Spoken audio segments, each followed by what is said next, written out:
Vladimir Putin's worst nightmare is no longer theoretical. It is unfolding slowly, visibly, and painfully across the Russian Federation as billions are poured into a war that delivers nothing back to the regions that once formed the backbone of his power. For decades, Putin's authority rested on a simple structure. Moscow ruled, the regions obeyed, and in return there was money, protection, and a promise of stability. That structure is now cracking. The most dangerous part for the Kremlin is not the battlefield in Ukraine, but the quiet realization spreading inside Russia that the center no longer protects the periphery.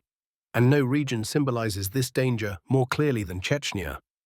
To understand why, you have to go back to the origin of Putin's power. It was the Second Chechen War that transformed Vladimir Putin from an obscure bureaucrat into Russia's next ruler.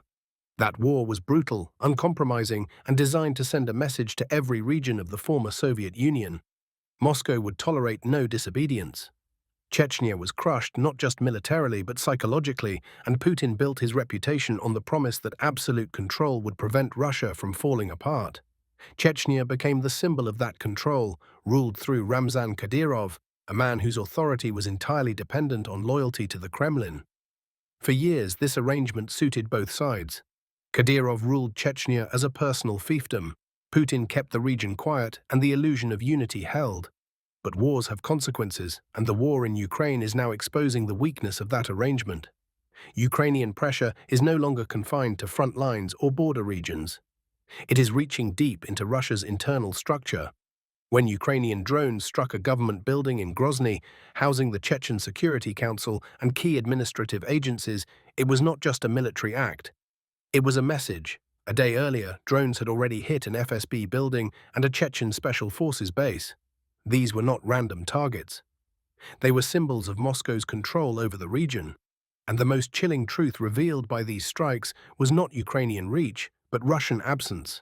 Chechnya was exposed because Putin had stripped air defenses from across the country to form a protective ring around Moscow. The message this sends is devastating. Moscow matters. The rest does not. For regions like Chechnya, Dagestan, Yakutia, or Siberian industrial hubs, this feels like betrayal layered on top of decades of resentment. These regions never truly saw themselves as Russian in the same way Moscow does.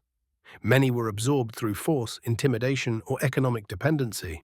When air defenses disappear, when budgets collapse, when infrastructure rots, the idea of a unified federation begins to fracture. Kadyrov's response to the strikes revealed how fragile the situation has become. He issued threats, promised brutal revenge, dismissed the damage as insignificant. But days passed, and nothing followed. No retaliation, no decisive action, and most importantly, no statement from Putin himself. That silence matters. Chechnya is unique inside Russia.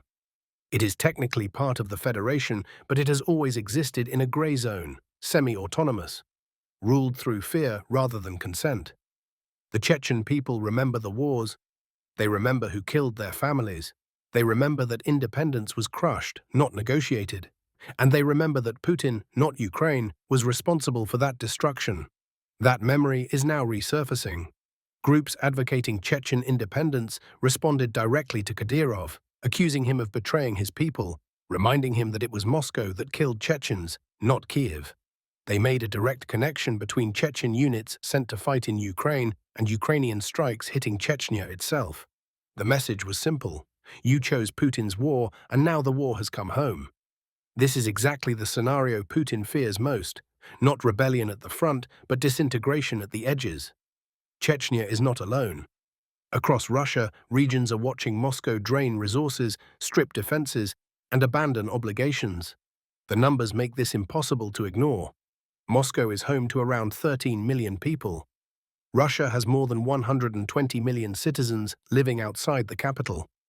When air defenses are concentrated around Moscow, every other region receives a clear signal. Your lives are worth less. That is not a message any state can afford to send repeatedly. And it is not just air defenses. Money is vanishing from regional budgets. Day-to-day services are collapsing. Infrastructure is failing. Corruption, once masked by federal transfers, is now fully exposed. Take Yakutia, a region in Siberia that produces roughly 80% of Russia's diamonds. This is a multi-billion-dollar industry, one of the few sectors that still generates hard currency for the Russian state. And yet, footage shows people lining up for food, lying on the ground. This is not an isolated case. It is a symptom of a system that extracts value from the regions while returning nothing in stability or investment. Even Russian state media has begun reporting on the crisis. Heating failures, power outages, water shortages. Entire cities left without heat in sub-zero temperatures. In some regions, temperatures drop below -20 or even -30 degrees. When heating systems fail in those conditions, it is not inconvenience. It is an emergency. Accidents at power stations have left hundreds of thousands without heat. Residential buildings, schools, hospitals affected. Roads in major cities are deteriorating so badly that accidents pile up one after another. And these failures are not caused by Ukrainian strikes, they are caused by neglect. In 2024 alone, the Kremlin cancelled dozens of maintenance and modernization projects for power plants and critical infrastructure due to lack of funds. These facilities were largely built during the late Soviet period and are reaching the end of their operational life.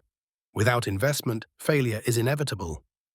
Russian industry cannot produce new gas turbines fast enough. Contracts signed with Iran offer little relief, as Iran itself faces a deepening power crisis. The problem is systemic, and it is spreading.